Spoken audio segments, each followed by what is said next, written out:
Hello and welcome to the Film Pulse podcast, the official podcast of filmpulse.net. This is episode number 123. 123. My name is Adam Patterson. With me today we have Kevin Rakestraw. How you doing, Kevin? I'm doing pretty good. Now last week we were praising the film Coherence, which is currently playing in theaters, and today I'll be speaking with the film's director, James Ward Byrkit. We'll also be getting into two feature reviews this week. First, we'll be talking about David Wain's They Came Together. Then we'll be discussing Joe Swanberg's Happy Christmas. And finally, we'll be going over this week's movie predictions, new on video on demand, and DVD and Blu-ray releases. First up, let's have a conversation with James Ward Byrkit about his film Coherence, which is currently playing in select cities. James, thanks so much for taking some time to talk with us. So previously, you wrote the film Rango, which I'm a huge fan of, by the way, but Coherence is certainly a departure from something like that. So my first question is, how did you come to this project? Well, coming off of Rango, which I loved, I was sort of craving the opposite experience. Instead of taking years and years and years to literally adjust every pixel on the screen, I was just dying to get back into a room with actors and a story and holding a camera. So I really wanted to do something so stripped down and so immediate and so,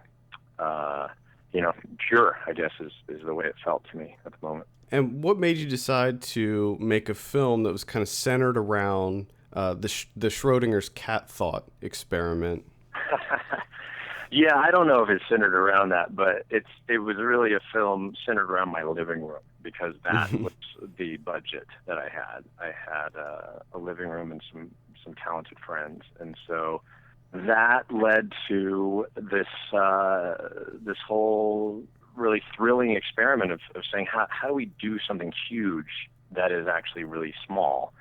And my friend Alex Manoogian and I, Alex actually plays Amir in the film, by the way, but he and I had been sort of pounding at micro-budget ideas for a long time, trying to figure out the right one that got us excited about it. And we have seen a lot of these movies where, you start improvising with friends and it's just about relationships and it kind of veers off and it doesn't add up too much. And we thought, well, what if we made a movie that seemed like that, but actually underneath was this immaculately planned funhouse of clues and twists and reveals and science and magic and themes about identity, and just had a dense richness underneath this layer that seemed very haphazard and that arty white people problem movie trope.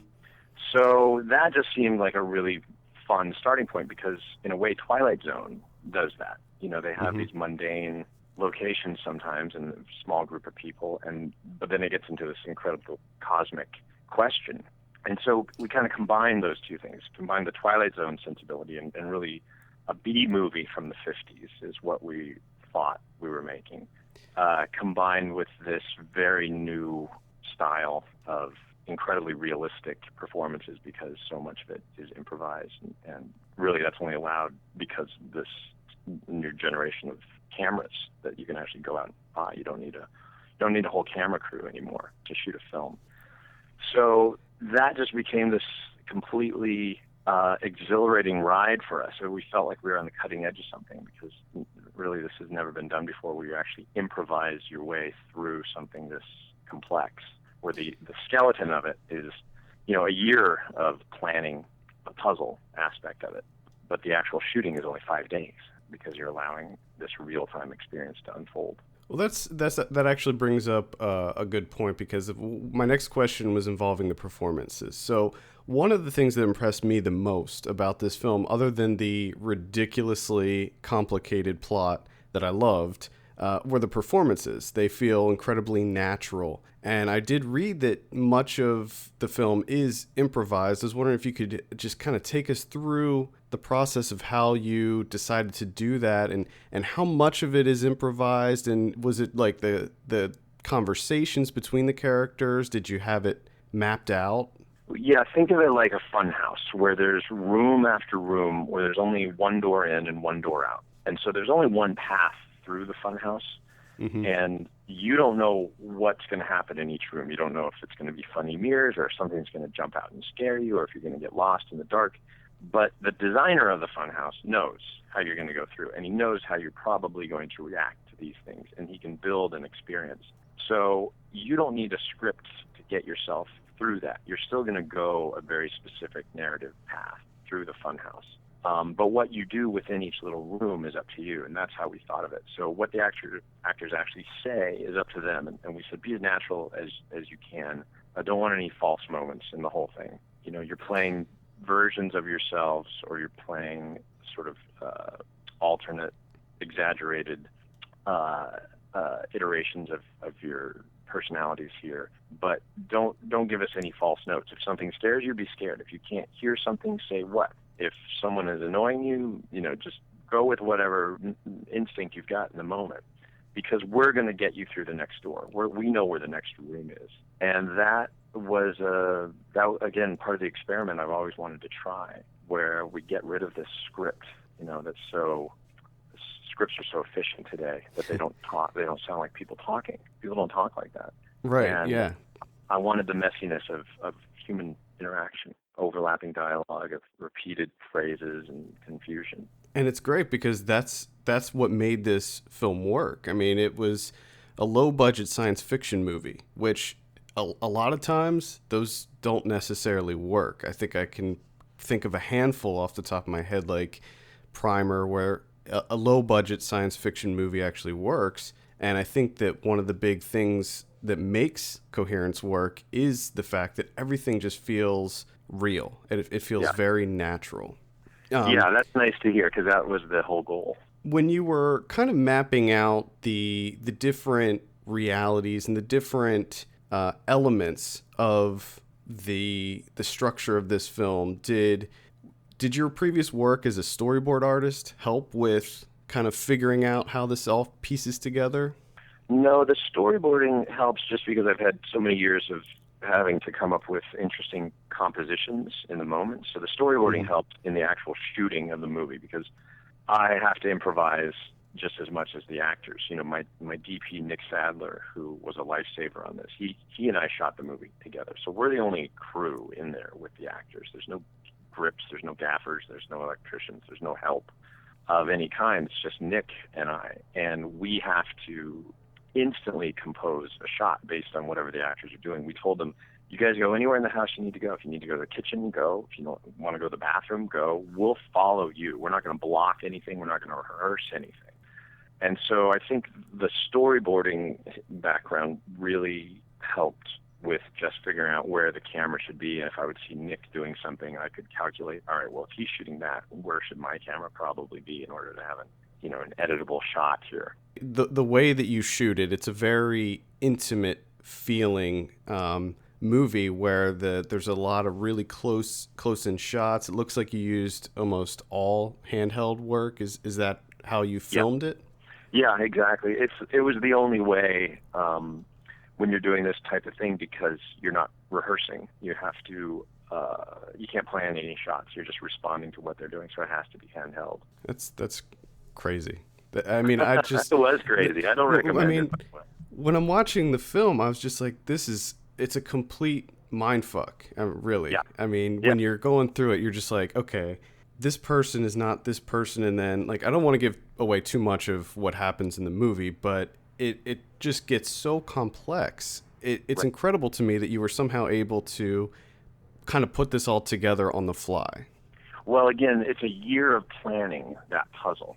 Alex Manui and I took a year of really pounding out beat by beat what has to happen to the characters, and even down to the complexities of saying, well, at this point they do need to go into the kitchen to talk about the ketamine, because Hugh and Amir need to be alone in the living room to have this moment together. So all of those things were planned. The actors just had no idea that we were controlling it. They thought they were. So you were kind of like, pulling the strings behind the scenes. Yeah, we were making them feel like they were making those choices themselves. They were making those choices themselves. They were just making choices that we needed them to make. One of the things that I noticed was there was a conversation at the dinner table, and Nicholas Brendan's character is Mike talks about how he was on the show Roswell, but in reality he was on the show Buffy. Was that a little kind of throwaway thing that in this reality he picked Roswell over Buffy? Yeah, I mean, there's probably 50 things like that in the movie, but that was the most noticeable because he's, famous in that world. So that was a fun, very planned element. The whole movie is that's part of the fun of the movie, is little things that contradict themselves. There's one line in the movie that's the skeleton key for the whole movie, and it's when Amir says, "We're not splitting up. We're just going in two different groups." Mm-hmm. And if you if you get that absurdity, if you get that joke, and what that is a reflection of, and how many movies have made that moment and had terrible choices made by people. But the humor that we took in that and the Roswell thing, all of those add up to a very specific tone that will help someone enjoy the movie. So the whole point was to make something that seemed random and seemed just sort of shot on the fly, but that underneath had this very intensely designed structure to it, and a puzzle that took months and months and months to figure out. And so that just on multiple viewings, the audience can get something new. Yeah, that's exactly what I was just going to say. When we reviewed this on the podcast last week, we said that this is the type of movie where after you finish watching it, you can go back and watch it again, and you find even more clues because, the first go through, you see little things like the mentioning of the plant, that she likes the plant, and the broken glass on the table, and just little things like that. But when you go back after you finish it and you know really what's going on, you go back and watch it again, you find even so much more of this. That's right. The whole goal was to create a game movie in a way. All those are puzzle pieces. And imagine watching someone play Monopoly the first time, and you're dazzled by it, but you don't know what you're looking at. You don't know what the little boot going around the squares means, and what the money exchange means, and why are there little houses. But once you see a game, you kind of get it. And so now you can watch it again and become much more of a participant, and you know what all those things mean. And it's much more enjoyable when you know what Monopoly means, what all those pieces mean. So we have people who've seen it 6 times that say finally they're starting to feel like they understand what all the pieces mean, and it's so satisfying. Were there any elements or like separate realities or anything like that you originally planned to have in but ended up for whatever reason not filming? Like any crazy realities where they all just like murder each other? We shot, she goes at the end, she goes through a series of worlds, and we shot many versions of those. So I'm not going to say what it is. I'm not going to give away too much on this, but let me just say that some of those got very bizarre. And maybe someday we'll dig those up for the DVD. Yeah, that's what I was saying in my original review. I was like, I wonder if she happened upon like a reality where everybody's just having sex with each other. They all took the ketamine, and it's just a giant orgy. Right. Being that this was such a small film with a little budget, would you like to make more films like this in the future? Are you going to be looking at doing a mixture, like a one for them, one for me type of thing in the future? I hope they're all for me, but I would say they're all for them too. Them is the audience. The them is not the money. The them, from the beginning we said, let's make a movie that's for the audience. And it might be a little too fast for some people. It might be a little dense for some people.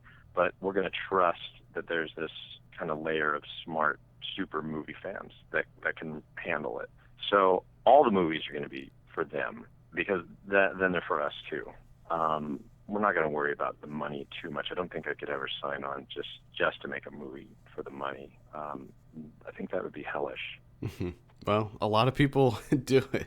Well, best of luck with Coherence. I hope everybody sees it. And it is playing in select cities now, and I think that it's going to be on video on demand in August. Is that correct? I sure hope so. That's what I hear. We are in at least 13 cities right now. You can go to coherencethemovie.com to see what cities are popping up. And we also have this amazing thing where we partnered with gather.us, which is an online tool that allows anybody across the nation, doesn't matter what town you're in, as long as there's a movie theater there, if you get some people to sort of pre-buy tickets with you, you can trigger the movie to come to you. Oh, yeah. Coherence could come, if you live in the middle of Kansas, you can round up some friends and the movie will come to you. Oh, there you have it. So go to, what is it, gather.us? Just go to coherencethemovie.com and go to the page that's about see the film and request a screening, and it will explain all about it. But Great. It's a very exciting. It's a little like Kickstarter, I think. That, it uses crowdsourcing. You don't get charged unless the movie actually happens. Yeah, I think that there's a couple companies out there that do that. I think it's a great way to get smaller films like this out there. So it's amazing. It's so empowering for the fans. It's suddenly they can control it. Absolutely. Well, thank you so much again for taking some time to speak with me. Adam, thank you so much. Thanks again, James. Be sure to check out Coherence if it's playing in your area, and go to coherencethemovie.com for more information. Let's get into some of what we've been watching. I'll kick it off this week, Kevin. Now, you don't have anything this week, is that right? I was gonna say World Cup. Yeah, that's all I got. Same here. I only have two that I want to mention. The first is a film called Art as a Weapon. This is a documentary. It's not out yet. I'm not sure when this is coming out. This is a film that was submitted to us. So basically, it's about street art, the street art movement in Burma, and how this is kind of affecting things over there and helping promote democracy in a nonviolent way over in Burma. And I love art documentaries. I love documentaries that look at different types of art and different concepts and people. And the most important thing to me about documentaries that deal with art is the look. I feel like a movie that is about art should have its own unique visual style, in that the film itself should be a reflection of the art that's represented on the screen. Yeah. And this film does that perfectly. This is probably the best looking documentary I've seen all year. Oh, nice. I love street art. I'm a huge fan of graffiti culture. I love, the newer techniques that they're using with like wheat paste and stenciling. I like all that too. Yeah. And this film is really interesting because it's almost presented as a case study, because we have tons of street art here in the United States. And one of the main subjects too much. One of the main subjects of this film is Shepard Fairey. And too much. And the thing about street art here in the United States is you really can't see its impact. You know what I mean? Like, you see it everywhere. It's beautiful. It looks great. But as a social commentary, there's not much that you can say, oh, yeah, like that, the Obey graphic that's really making a change here. You can't really see that. However, in Burma, because of just how the tensions are rising over there with the government, this tyrannical government that they have in place, it's like you can see it. Like, it is making a tangible difference over there. And I find that to be just completely fascinating. Yeah. And the film, so like I said, it follows Shepard Fairey as he does like some volunteer work over there, creating pieces and stuff like that, and commissioning pieces on the sides of buildings and what have you. But it also follows this school that it's an art school over there, and the teacher teaches a street art class. Ooh. Yeah, which is really interesting. I hope that they start doing that. Well, maybe they are. Maybe there are some schools that teach that here, but I hope we see more of that, because I think that I love street art, and I think that it's something that deserves to have a school to be, for students to be taught this style. Yeah.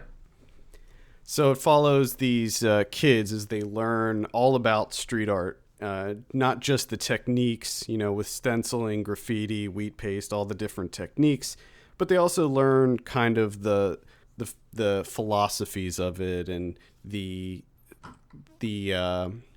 like the social implications that this movement can have. And it's just a really, really interesting documentary. I highly recommend it. The music is really good too. It has this kind of blend of like hip hop beats and some electronic stuff in there. Really, really good score.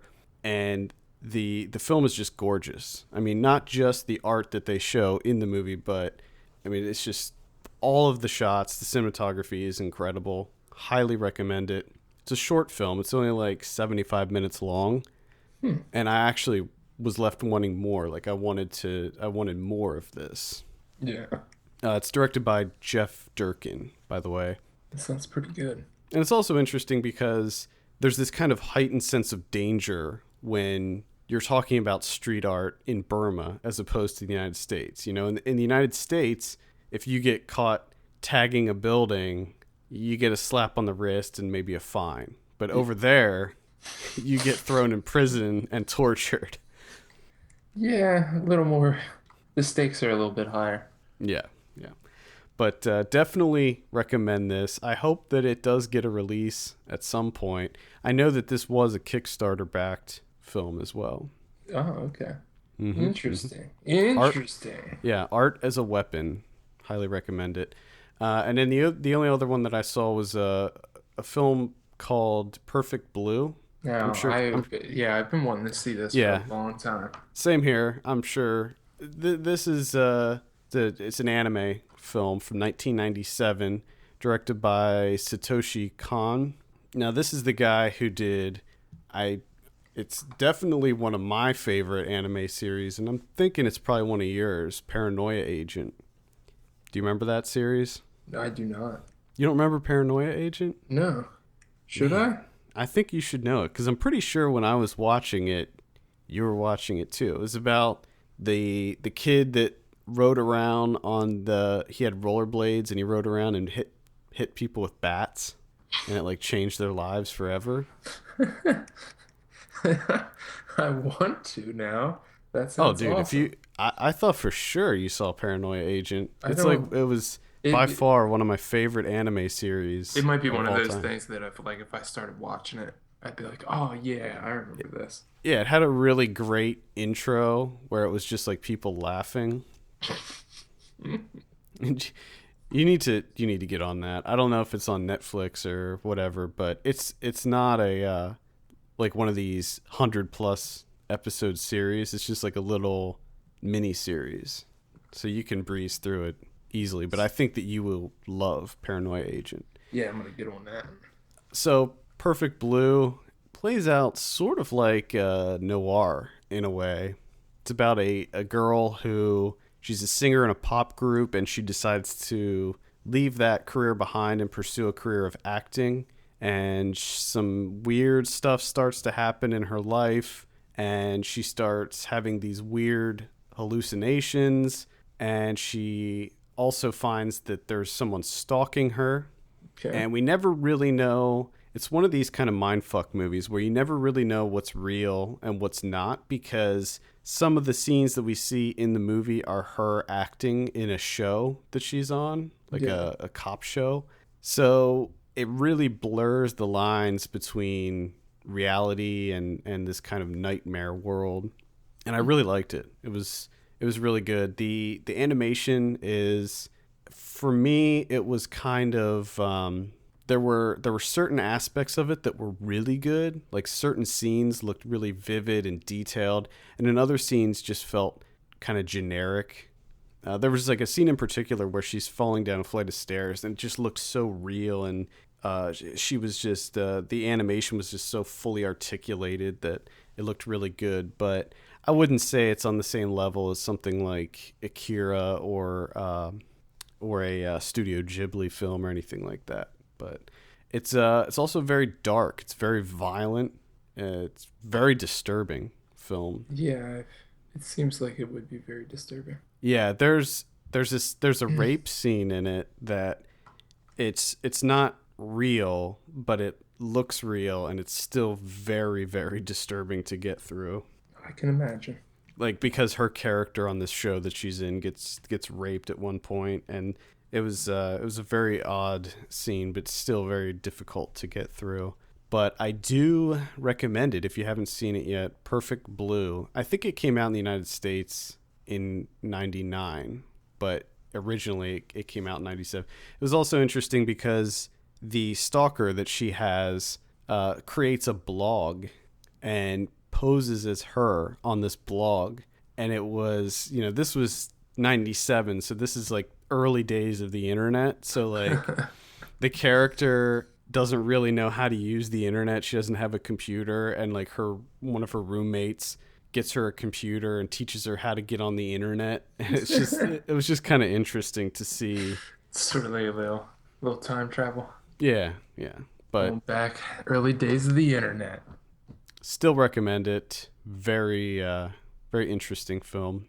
And it is one of these kind of head scratchers where you're just like, wait a minute. What is real and what is not?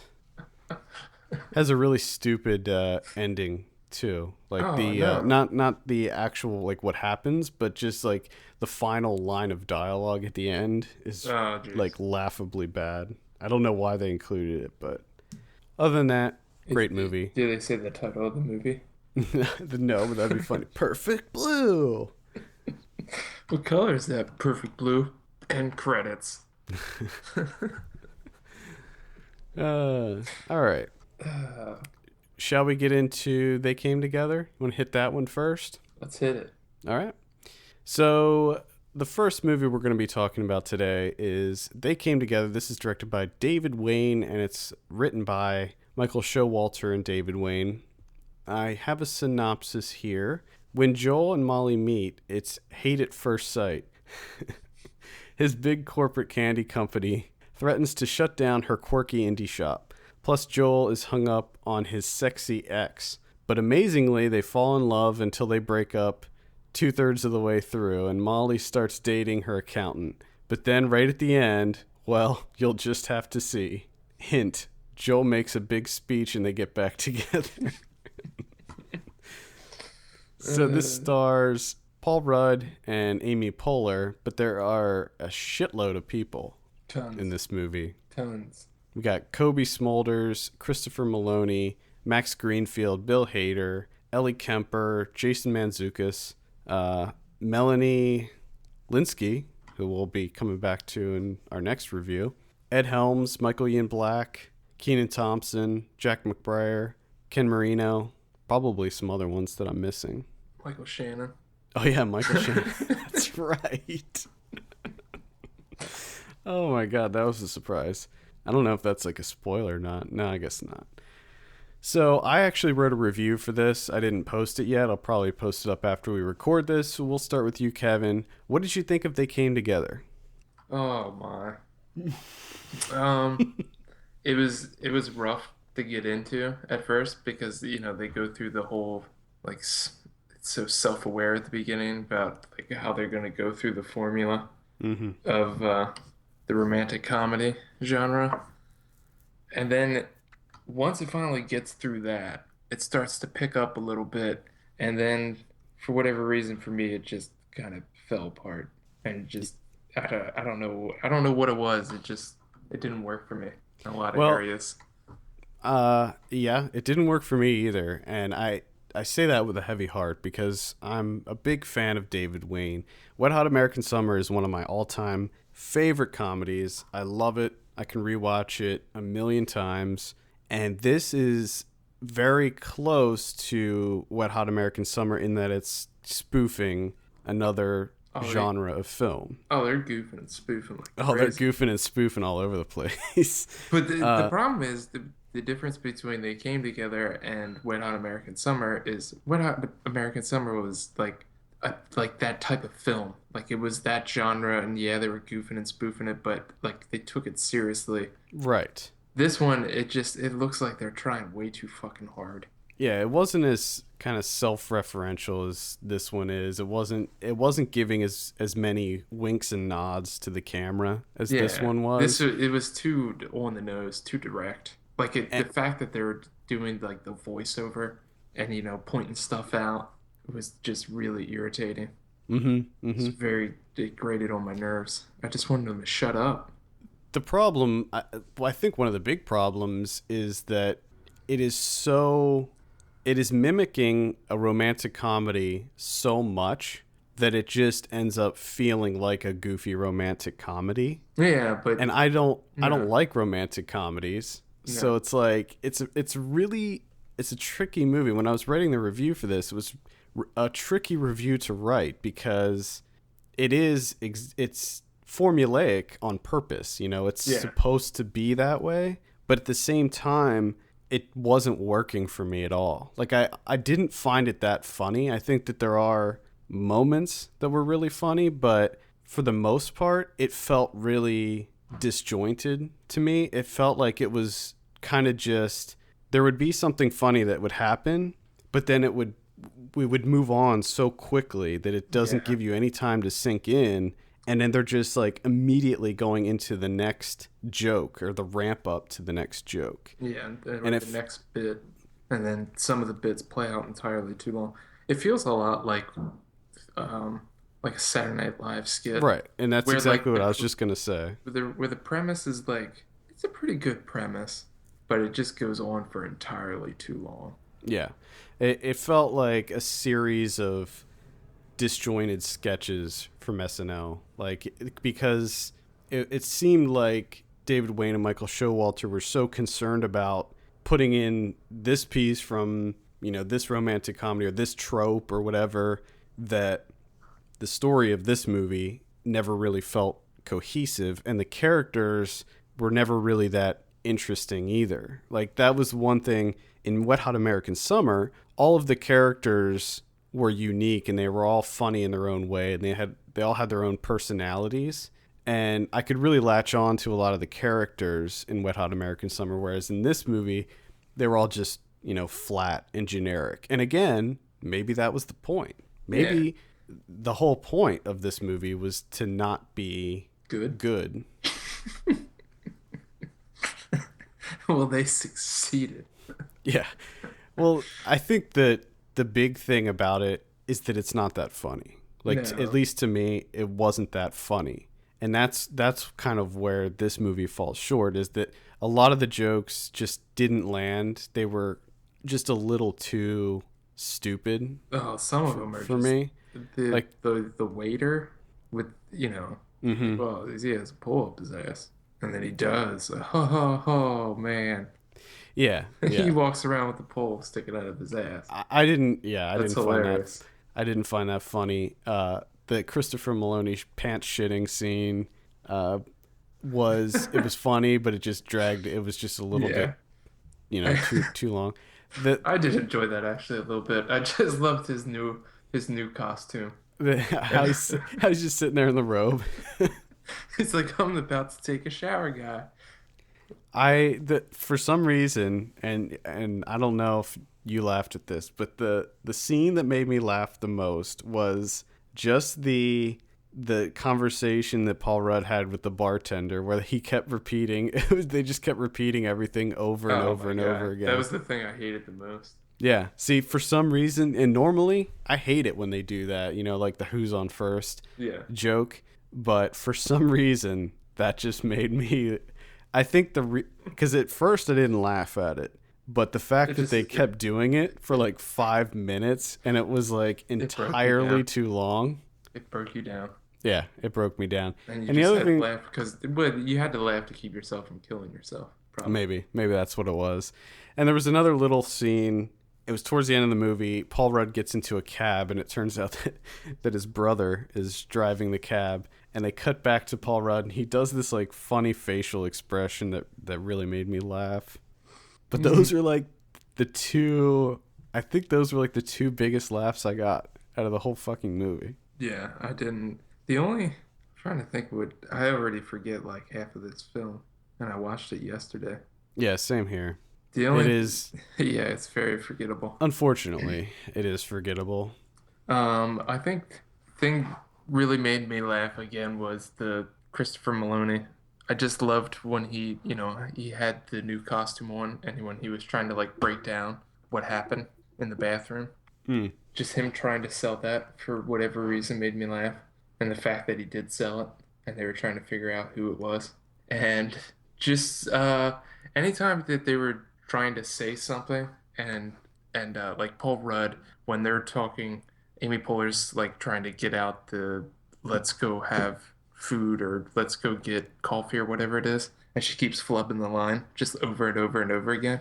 And how he just like interjects like, "What the fuck are you trying to say?" Oh yeah, that was funny. Those things gave me little chuckles here and there. And the only other thing that I really enjoyed was fiction books. I don't know why, but just calling them fiction books is just the funniest thing to me for some reason.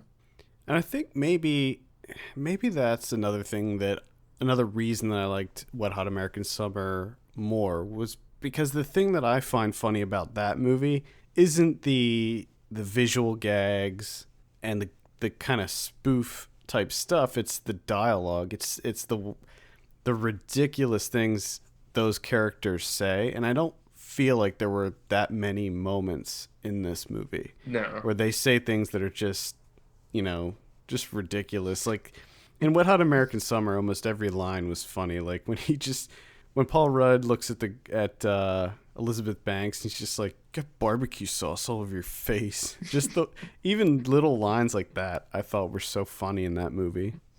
And Uh, and also I was expecting this movie to get kind of dark, like kind of go overboard because it seems like a romantic comedy is perfect fodder for that, yeah. to make things get really dark. And he didn't really go there with it. Like in Wet Hot American Summer, there's at least one scene, like when they go into town, and you're just like, oh my God. Well, I mean, John Stamos shows up for a little bit. That was funny. That was funny. That joke, though, where they make it look like a music video, they just did that in Think Like a Man 2. They did the exact same thing in Think Like a Man 2. Oh, really? I didn't see Think Like a Man 2, but I just heard about that scene. Wow. Wow. But Michael Shannon shows up with a sword. And that didn't even make me laugh. I was like, oh, it's Michael Shannon. That's funny. But then that was Yeah, it. yeah, You know? exactly. It was like a quick, It was just like when Stamos, although the second time they put John Stamos' name on the screen, I laughed. I How don't, they did it twice. I don't know why. I don't know why, but just seeing Stamos's face with the words John Stamos underneath just And makes me Full chuckle. House in parentheses. Yeah, I think it's just unfortunate. Like this movie got so close to hitting the mark, but it missed it. Like, I don't know, just the jokes weren't that funny, and there's a lot of really funny, really talented people in this movie, but I feel like that they were almost all of them were underutilized. Yeah. Like most of them were barely in it at all, and even when like Christopher Maloney was, I mean, he's a really funny guy. You don't think of him as a comedic actor, but he's very funny. Yeah, I love the way David Wain uses Maloney. Yeah, It's I love that he always plays the weirdest character. yeah, I I love it. absolutely love it. I love it. I thought that Max Greenfield was funny. He plays Paul Rudd's brother. I thought that most of his lines were really funny just because of how like his character, he just overacted everything. Yeah. And I thought that was really funny because most of the other characters didn't do that. Most of them kind of played it straight. So I thought that he was funny. And I liked the kind of passive aggressive style of Bill Hader and Ellie Kemper, their relationship, where Bill Hader was clearly like wanted to kill himself because of this relationship. Yeah, and he would always say something and then follow it up with I'm just joking.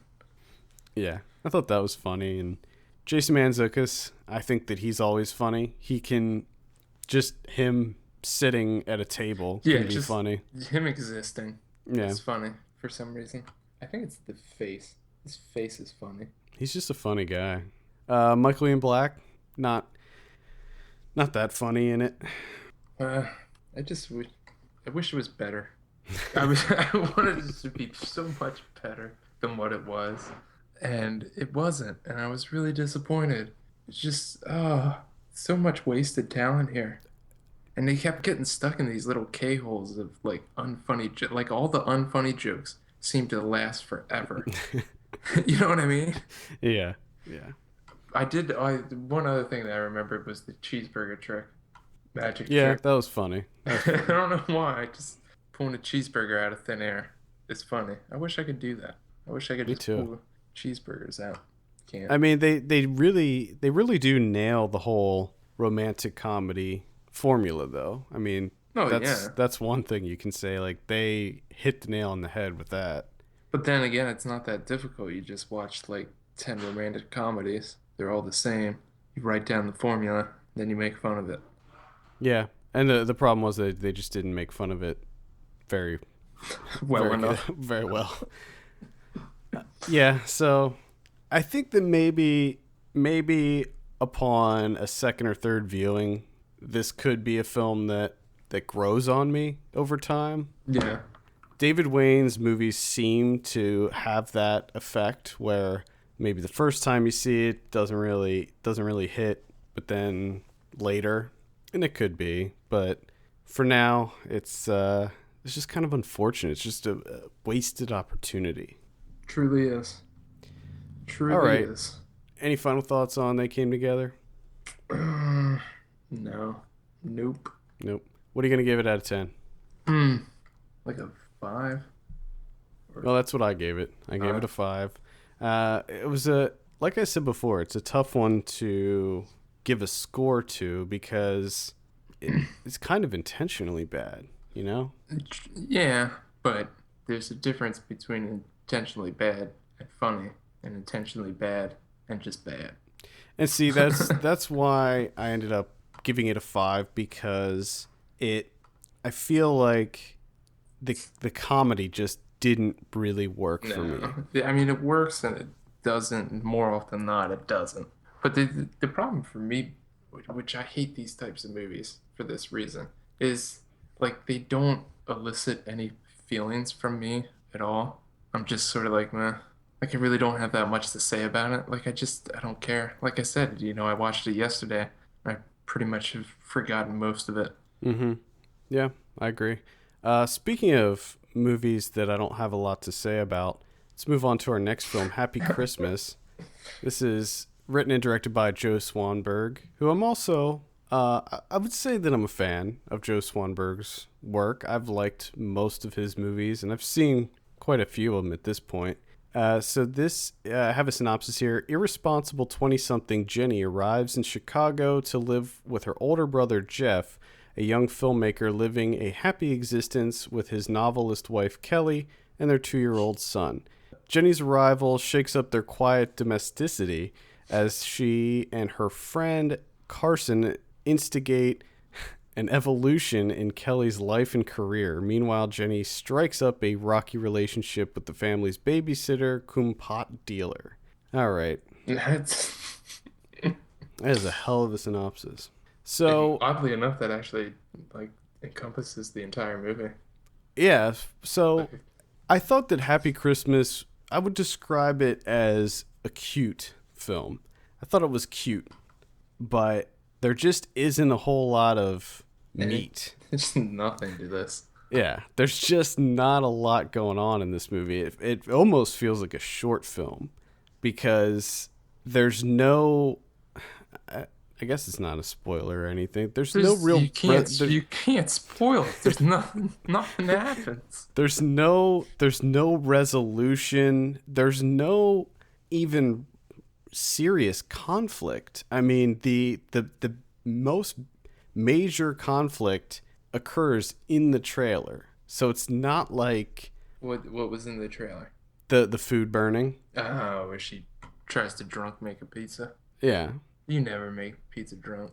As soon as she No. busted that out, I was like, That's not going to end well. Yeah, and I knew it was going to happen because I saw that.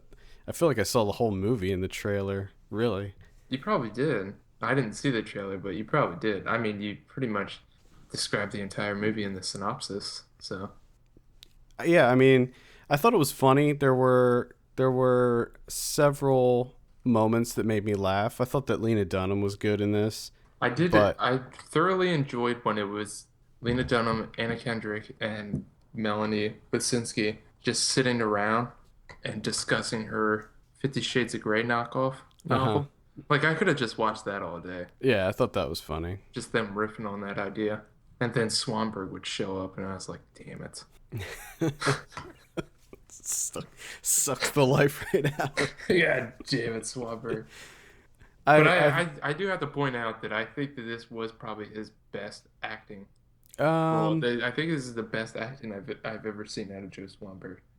yeah, Because I'd I say. I wasn't punching my screen every time he acted. So I thought that he was good in Your Next. I know you haven't seen yeah, I that one, haven't but seen it. he was good in that one. Yeah, But the other thing that was the biggest, probably the biggest con to this movie is, Swanberg has his improvising style that he does, and while it really, really, really worked in Drinking Buddies, and it seemed like everyone had a blast with it, here it seems like it was a huge detriment to Anna Kendrick because she yeah, could not get out like one she full sentence the yeah, entire movie. It's it just seemed stammering after stammering and so many uhs and and it was just driving me crazy. yeah, it seemed like she was kind of struggling through it with that in this one. Like I just the scene like when he's showing her around the basement and stuff, just some of that felt pretty brutal to me. Yeah. I did love. I think all of this. The best performance in this entire movie was Joe Swanberg's son. I thought that he was fantastic. I loved every scene with that kid. He was so adorable and funny. He was And hilarious. he had so much personality. I loved all the stuff with the kid. It was quite good. And that's it. That's all we got. I thought the cinematography I thought was pretty good. Yeah, I mean it's pretty typical, Yeah, it's not like groundbreaking or anything, handheld. but It felt like it was made on a budget, and I like movies like this that have kind of a documentary, low budget feel to them, but have actually good actors, like talented people. hmm I like that. the soundtrack is amazing as well. Yeah, the soundtrack is really good, and that's not. I mean, typically, I don't think too much of the soundtracks of his movies. I did like the Drinking Buddies soundtrack as well, so Yeah. maybe I, that's something that's happening. yeah, the outside of that though, unfortunately, they really because I kept thinking like, where are they going with this? Yeah, well, that's What the are they problem. You know, I doing? thought I I don't thought know. it was gonna be a movie where it was a comedy, but I thought that it was going to take kind of a dark turn, and she was going to hit rock bottom, and then they were going to have to work through their shit, and then Mark Webber was going to come and straighten her out and all this stuff, but none of that happens, and it just ends, and you're just like, okay, well, there was no resolution whatsoever. Everything is still completely up in the air, and I felt like it was just such a small slice of these people's lives. It was like, Well, yeah, that's exactly what it felt like. It felt like it was like, all right, we're gonna, film this little slice of life drama, and this is their lives for like what, 5 days yeah, in and around Christmas, where not much really happens. yeah. And I think the title of Happy Christmas is It's a a terrible, little a terrible little title. misleading. It's not a Christmas movie whatsoever. I had a feeling that it wasn't, because it didn't seem like it was being marketed as No, such, but I think that the title alone, it's not that's very good.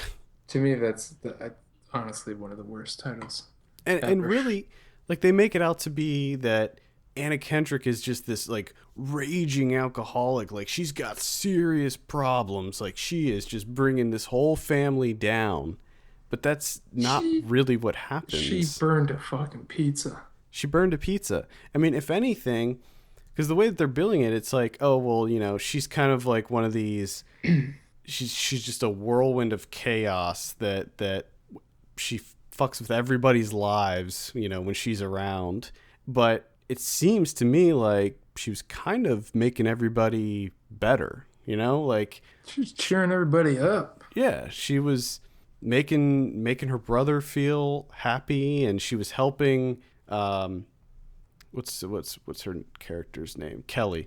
She was helping Kelly get back into writing, and it seemed like she wasn't, you know, She's like we said, she burned a pizza, and who hasn't done that before? And she forgot to babysit the one day.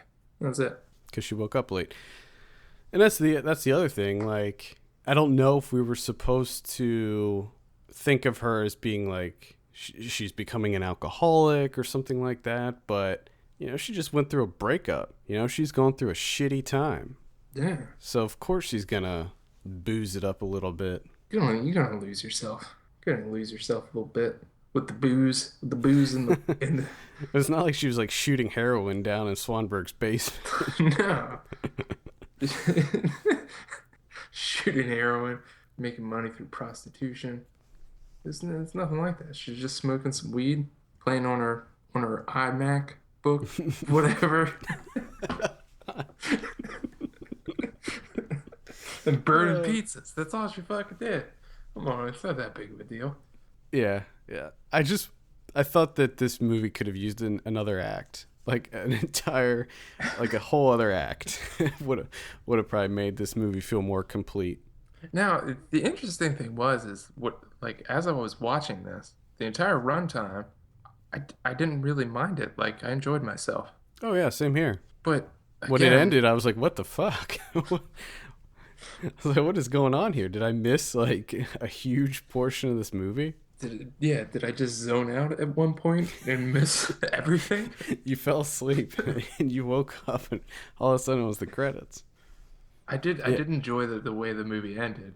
I like the way that it was filmed and everything. Oh sure, yeah, and I also like the opening intro too, like the title cards and all that stuff. I thought it was great. Looked stylish. I just wanted more. I just wanted more to this story because I felt it just. Which is good because I usually do not have that feeling with Swanberg. Like, I want less. Right. Yeah. And his films are already pretty short, and I just want less films, really. But I think this one and Drinking Buddies, he's far more improved than what his films used to be. Oh yeah, yeah, I agree. He's come a long way.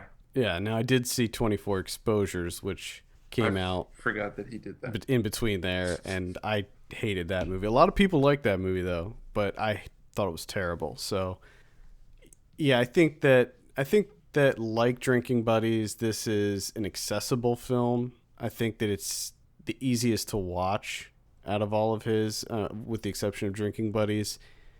And I really enjoyed the 78 minutes that I had with it. I just wanted more. You know, I liked the characters, even like Mark Webber's character, who he didn't really have that much to do in the movie. I like him as an actor, and I wanted to know more about him. I wanted to see where his life was going, what was going on in his world, and it just fell short. A little bit. And it's interesting that I enjoyed it so much, even though, you know, as I'm discussing it, can't really put a finger on anything that I enjoyed outside of the soundtrack. Maybe I it liked was a lot that. of the. Maybe I liked a lot of the dialogue. I liked a lot of the. I thought Lena Dunham was really funny. I think that she's good in pretty much everything she's in, just because I think that she's just a funny person. Yeah, I enjoyed it, but I don't know how much of this I'm gonna really remember. Watched two forgettable movies. Yeah, same here. And I was really excited about both of them too. Like, really excited. And Just didn't work out. yeah, I mean, Happy Christmas was good. It didn't feel like it was a complete movie to me. It felt like there was Missing something. it was just missing. It was missing part of the whole movie. There's a whole part of this movie that's missing. Yeah, yeah. Where is it? I don't know. I want it. I want it. It'd be funny if like he did that on purpose. Like at Swanberg's house, he has all of the missing pieces to all of his movies, and only he can see them. And then at some point, like on his deathbed, he'll release all of them. And he'll That'd be be like, interesting. here's all the missing parts to my 874 movies. They were actually all 3 hours long. Yeah. Well, I don't know if I'd be able to take 3 hours of Happy Christmas, but Well, he only gave you the 78 minutes where nothing happens. yeah. The stuff that he's holding on to, all sorts of shit goes down. Hmm. She Like gets, Anna Kendrick kills the child. yeah, through neglect because she's doing heroin, and then it turns into this whole thing. And then there's people after Mark Webber because he skimped on some drugs. And I mean, there's this whole thing going on. Hmm. Mm-hmm. I think there's aliens at one point. I mean, it's crazy. Any final thoughts on Happy Christmas? Another meh. I'm gonna give Happy Christmas a I don't know. I'll give it a 6. That's fine. I'm going with the 6 too. I think we've been the same on like every movie. Yeah, we've been on the same page It's crazy. recently. Yeah. All right. Well, there you have it. Happy Christmas and They Came Together, both playing on video on demand right now. So check them out or don't. I feel bad because, like, let's be honest, those weren't two really good discussions about the film, about those two films, but there's just not much to fucking say about them. That's the thing. Like there's really not much to say about either of those movies. It's hard to go in depth when there really is no There's depth no to the depth film to it. to the films themselves. It drives me crazy. I think of the two, Happy Christmas is the one that you should be checking out this weekend. Yeah, I would agree. Yeah. 'Cause But I don't know. I they mean, came together with that was really brutal at times. That was really tough to get through. well, Like that one- whole opening like 15 minutes, that was torture. But that's it's getting pretty good reviews. I think that some people will really find it funny Oh yeah. and really yeah. enjoy it, but it just wasn't for me. Oh, that's what comedies are tough because Yeah. it's all a matter of taste. It's what you find funny. And I also think it's funny because looking back at David Wain's stuff, I haven't really liked anything he's done since Wet Hot American Summer, and yet I still, anytime I see him, that he's coming out with a new movie, I immediately get excited. It's because Wet Hot American Summer was that good. Yeah, it's like when am I gonna be like, okay, now I'm gonna be a little hesitant about his. Well, next time he has- a movie comes of his that comes out, instead of thinking, "Oh, Wet Hot American Summer," think like The 10. Yeah, Wanderlust. Yeah, think of I did really like Role Models though, so think of that movie instead. yeah, he's kind of one of the key figures in Children's Hospital too, which I love that show. Took me a while to get into it, but once I did, it's pretty genius how that show works. So I haven't seen that in a long time. it gets really good. Like I said, it took me a while to get into it. The first season was a little rocky, but once it found its footing, it's a lot smarter than it makes itself out to be. I do enjoy the Wet Hot American Summers where Bradley Cooper got a start. Yeah. Yep. I think that's pretty interesting.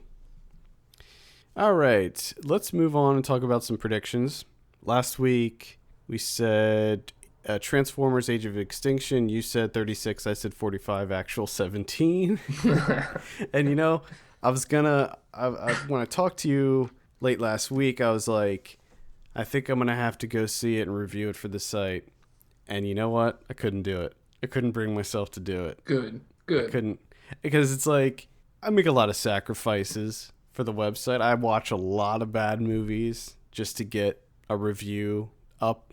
No, And for this one, I was just like, I just can't do it. See, that's one of those things that I wish more critics did. There are some movies out there that just they don't need to be talked about. Like, there's no reason why anyone should be. And really, that's what it came down to. Because I was thinking about it, and I was like, there's gonna be 150 reviews for Transformers: Age of Extinction coming out this week. Yeah. Is mine really going to make that much of a splash? Is it going to really make that much of a difference? Well, and the other thing is, too, I bet you if you read those 150 reviews, they're probably all the same. Just like the damn Transformers movies. Probably. And I'm sure that my review would probably say the same things as all those other ones. It's a big piece of shit, and Michael Bay should just retire. Yeah. Some of the action scenes are pretty cool. That's it. Yeah. Like, the acting's terrible. The dialogue's terrible. It's 3 fucking hours long. I mean, shit, you can write a review for this thing without even watching the damn thing. I was just going to say that. Actually, I think I could probably still write a review for it. Fucking bang one out. No one knows. Oh, boy. So, apparently it's not too good, which... I don't know how that's going to affect. I didn't see it, like the box office numbers, so I don't know how it's doing in theaters. It had the biggest opening of the year. I think you're right. I think it did. I think it made a shit ton of money. I don't understand. People. But that's why I made it my number one movie of the summer. People fucking love garbage, dude. They love it. It's like, I wonder how many of these Transformers movies have to come out before people are just like, nope. Not gonna fall for it this time. I don't see. That's the thing. I want Michael Bay to keep making these just to see how long this will go. I'm just interested to see like how long he can take this, and people will still keep going to see them. Well, it's just like the Resident Evil movies, the Paul W.S. Anderson ones. Yeah, those fuckers have been coming out for the last how many years? We were in high school when the first one came out. And they're still cranking them out. They get ripped to shreds by critics every single time. Yeah. And now, like, I think they're on the 6th or 7th one. And they just keep coming out and they keep making money. It's baffling. Just baffling. Sure Next week we have Tammy with Melissa McCarthy. What are you thinking on Tammy? Tammy. I'm thinking like a 38. I'm going to say 36 on Tammy. It just doesn't look good. No. We also have Earth to Echo. What is this? I just saw something for the first time, and I just simply want to know what's going on here. With Earth to Echo? Yeah, it's basically a found footage remake of E.T. Okay. That's exactly what it looks like. I'm gonna say 50. I'm gonna say 52 because I think there's. Oh my god! There's a fucking countdown on IMDb. It's the biggest movie ever. That's I'm so confused. There's 2 days, 8 hours, 45 minutes, and 42 seconds left until Earth to Echo hits theaters Wednesday. I know. I'm counting it down. I have an alarm on my phone. Wow. Does this alien do anything? Yeah, it can like do something with machinery. Like it can make machinery disassemble and reassemble or something. Oh my god, that's so helpful. It looks really bad. Like the acting looks ridiculous. The acting looks pretty terrible, and I hate to say that about child actors, but yeah, but and why do I have to make it found footage? Come on. Just that right there. Just to piss you off. Yeah, that right there has me tuning out. I'm going to say, what did you say, 50? 52. I think that's generous. I'm going to go 56. All right. And we also have Deliver Us from Evil. This is the Scott Derrickson one with Eric Bana. Looks very frightening. Supposedly based on a true story as well. Aren't they always? A lot of times they are, yes. Always based on true stories? Well, this one's based on a book that was written by the police officer that Eric Bana plays. Okay. So maybe the movie itself's not based on a true story, but it's based on the true story that cop said that he was really happened. You know what I mean? Yeah. It's like the Amityville Horror, where you could say it's kind of based on a true story, but Is it? Is it really? I am interested in reading the book now, though, because it's kind of a mass possession in Brooklyn. Yeah. I'm kind of interested in that. That's kind of crazy. Like, even if they weren't really possessed, clearly something happened to these people. Yeah. And that's the thing that kind of interests me. Like a mass hysteria going on. Yeah. So I'm hoping that this is good. What are you going to say on this? I'm hoping this is good as well. I'm interested in it because there was numerous parts of Sinister that I thought were amazing. Yeah, I liked Sinister a lot. I didn't like the whole Bagul thing. But Cool. Bagul. Ooh, Bagul. I'm going to say like a 70. 70? 70. I'll say 65. 65. Yeah, I think that Scott Derrickson's I think that he's a good director. I mean, I think he has some talent. He shows promise. Obviously, Disney sees something in him, or else they wouldn't hire him to do Doctor Strange. But that doesn't make any sense.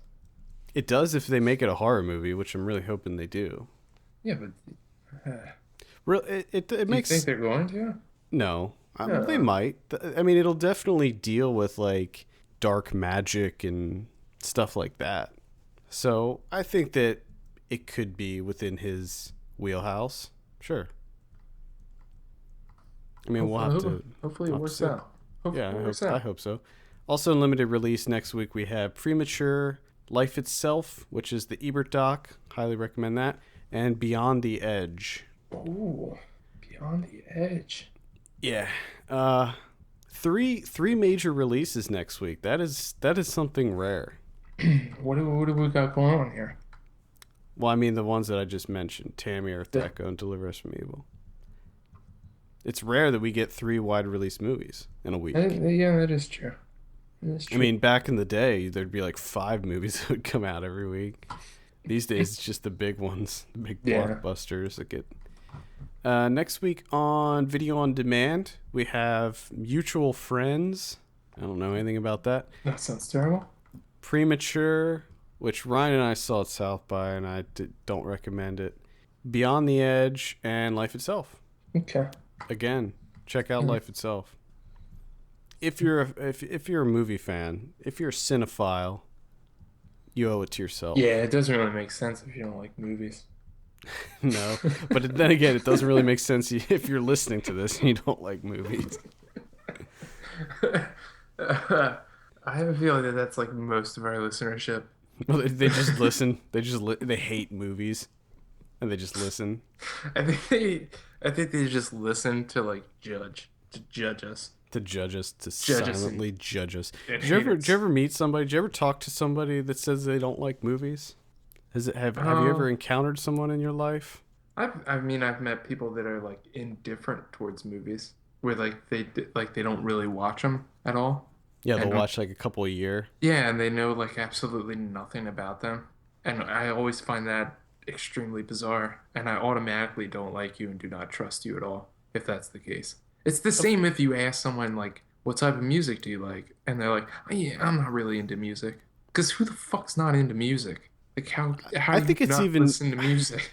Yeah, but I think it's even more bizarre if you ask somebody like, "Oh, what kind of movies do you like?" and the person just says, "I don't really like movies." Like, Yeah, that's I just there's only one person that I've ever met in my entire life that has said that to me, and it's actually one of my close friends.